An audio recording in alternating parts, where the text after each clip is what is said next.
Hello mga idol, magdi-DIY tayo ngayon kasi sira yung speaker ko dito sa may desktop, and then binigyan ako ng speaker ng kasama ko. Tamang-tama, i-DIY natin to kasi defective na ito eh. Buo yung speaker sabi niya, pero ang problema ko yung jack ito na sa 3.5 na output dun sa jack ito putol na, and then tama yung output ko naman doon sa may desktop hindi na rin, nagluloko na din, gumagana pero wala. And then ito naman yung sa charger niya, ito power supply, ito yung dulo niya dito, ito yung sinasaksak sa power supply natin. Tanggalin na rin natin to kasi putol na dito. Then ito naman yung sa jack, tanggalin natin. So, ganito yung mga idol ha. I-convert na natin to sa imbis na gagamit tayo ng 3.5 na audio jack, wala tayong 3.5, gagamit tayo ng ito yung cord sa cellphone ko na sira na, so ito yung gagamitin natin. So, i-explain ko lang ng mabilisan mga idol. Itong jack natin, ang tawag dito na cord ay yung data. Ibig sabihin, data cord to, nagtatransfer ito ng music. O kahit ano, dalawa ang wire nito. And then, sa power supply naman natin, mga idol ito. Ganon din. Ang charger natin, supposed to be 4 ang wire nito. Pero ito kasi power supply lang ito ng speaker natin. So, ang kalimitan pag for charging only na cord, lalo na itong mga Bluetooth speaker na yan, na naka-charge lang, ang gamit itong adapter na to ng charger, kalimitan yan, dalawa lang yung wire niyan. For voltage type lang, power supply lang. So, ang gagawin natin, i-convert ko na to dito, cord ng cellphone to, ang sa cellphone kasi na cord, meron tayong power supply, pinagsama na yung power supply, and then yung dalawa sa data, dalawa sa power supply and then dalawa sa data. So dito natin pagsasamahin yung charger, power supply doon sa may speaker, and then yung sa output ng itong jack, pagsamahin na natin itong dalawa dito. Yung sa jack, dito natin, ito pala mga idol, mabilisan lang. Ang kalimitang power supply natin dito sa 4 na wire na ito, sa USB, pagsamahin na natin yung power supply and then sa audio jack, dito na natin, ito ida-direct na natin doon sa CPU natin. First time natin gagawin to, so tingnan natin kung gagana. So ngayon mga idol, ang kalimitan nitong USB type na 4 ang wire, dito na ditong kanina mga idol, ito yung sa charger natin doon sa may speaker, dalawa lang ang wire nito. So ngayon yung 4 na to, ang kalimitang power supply nito mga idol is yung red and black yan. Din yung para sa data, itong kalimitan mga idol na white green ang sa data, pero ito nagtaka din ako, blue ang nakalagay.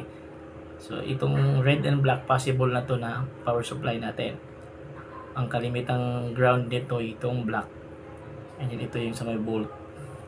So, itong red and black, power supply. And then, yung data, itong white and blue. Pero kalimitan makikita mo sa ibang charger, white and green. At ito pa mga idol, tip natin mga idol, tip ko sa inyo. Ang kalimitang power supply, kung dito ka magputol sa dulo yan, kalimitan dito yan nakakonect. May 4 kasi na connection itong port natin ng USB. Meron siyang 4 na line. So ito yung connection na to, 4. Yung kalimitang power supply na to, red and black, dito yan dulo-dulo. Magkabilang dulo yan siya mga idol. Yung gitna, yung dalawa, yun naman yung connection ng data. So iti-testing natin. Ito pinutol ko na kasi ito yung sa dulo niya. So pinutol ko na mga ito. Ito yung jack natin. Ito. Ito yung sa jack natin. Puputulin natin dito sa may, kasi may putol na siya dito eh. Kung makikita nyo ito, ayan. Kita nyo mga idol, dalawa lang yung wire niya. Meron siyang ground line dito. Kaso yung ipapalit natin dun sa bagong USB cord ay wala namang ganitong ground. So try muna natin na hindi ito nakakonect. Ito mga idol, puputulin ko to. Itong ground. Ito yung sa ano natin idol ha. Yung sa jack, 3.5 audio jack. Dalawa ang wire niya. So ito yung i-connect natin doon sa data, yung white and blue. Ito na siya. Itong white and blue i-connect natin doon sa may yung wire natin na apatan doon sa may white and blue. Itong white and red doon sa may white and blue. And then ito naman yung power supply natin. Ito. Yung power supply, ito yung sinasabi ko kanina na pagka charging type lang, dalawa lang din ang wire niyan mga idol. Ito. Ayan, dalawa lang din ang wire niyan. Okay. Iti-testing muna natin bago natin siya ayusin mga idol.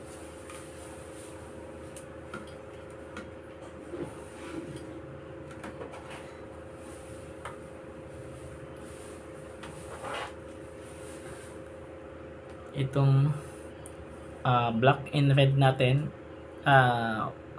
red black natin, ito yung power supply natin. So dito natin siya i-connect. Ito yung pinutol natin power supply kanina, red and black din nakalagay. Habaan ko lang.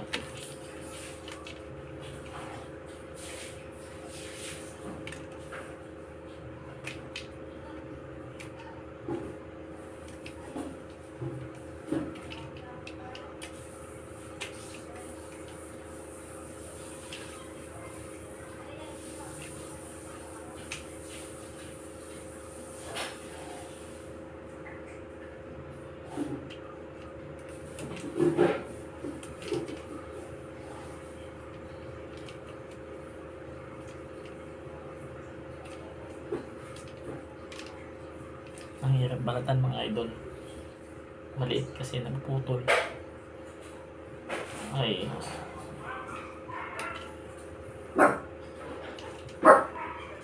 Hindi na tayo maliligaw nito kasi red and black din ang nakalagay dito.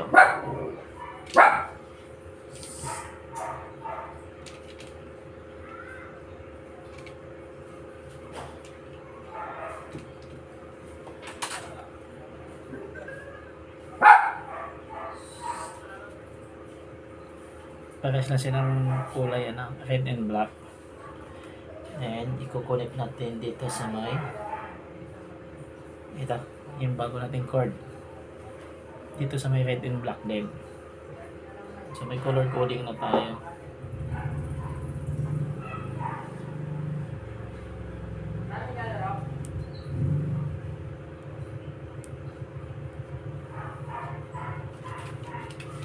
Mahaba masyado.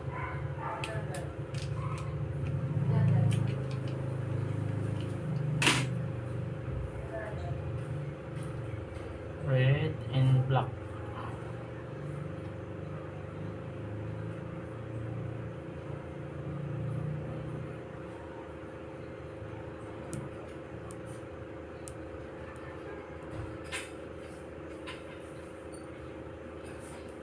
Okay.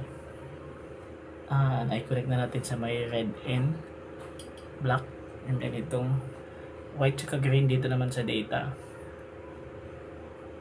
I mean white and blue. Ito naman yung data natin. Ang nakalagay dito sa may, ito yung sa audio jack kanina. Ito yung data. Yung para sa sounds. So white in red, ito nakalagay white in blue. So ito yung white. Connect natin din sa white din.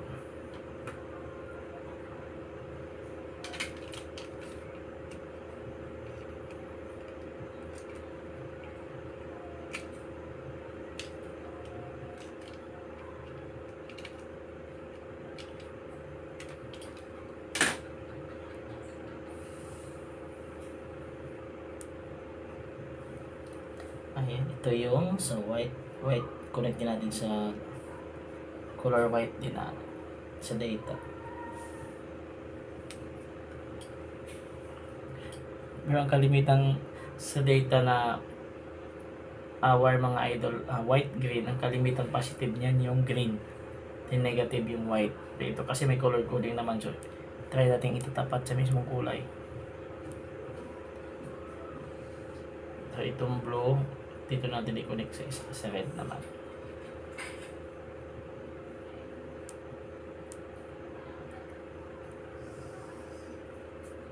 Ayan. So, review natin mga idol yun. Yung red and black.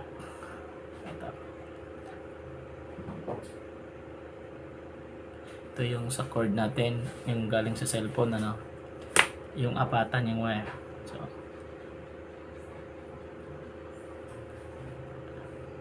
yung red and black, ito yung power supply natin. So dito natin kinunik kanina yung pinutol natin na power supply, red and black din. So itinapat ko na lang. Dito sa connection na to, ang red and black or power supply, kalimitan yung dulo-dulo na wire, then dulo-dulo na connection. And then ito naman yung data natin, white blue or white green sa ibang cord. Dito ko naman i-connect sa mismong audio jack kanina na pinutol natin. So ito na yun, nandito na lahat, pinagsama na natin yung power supply and then yung sa audio jack. So i-direct na natin to dun sa may port ng USB. So bago natin ayusin to, itatry muna natin kung nagana.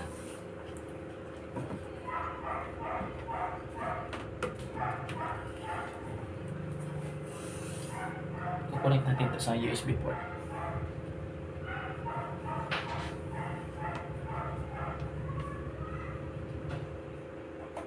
Idol, okay na. Ang gulo ng wiring natin. And then testing na natin. Gumana naman siya. And then hindi naman talaga ako expert dyan. Nag-experiment lang tayo kasi sayang yung lumang speaker natin. Ito, ulitin ko pa isang beses mga idol. I-play ko lang ito. Play. Yan, naka-play na siya. Pero yung speaker ko naka-off. I-on ko yung speaker natin. Mabilis lang. On. Ayan, umilaw na. Volume. Ayos. Gumana yung experiment natin ngayon.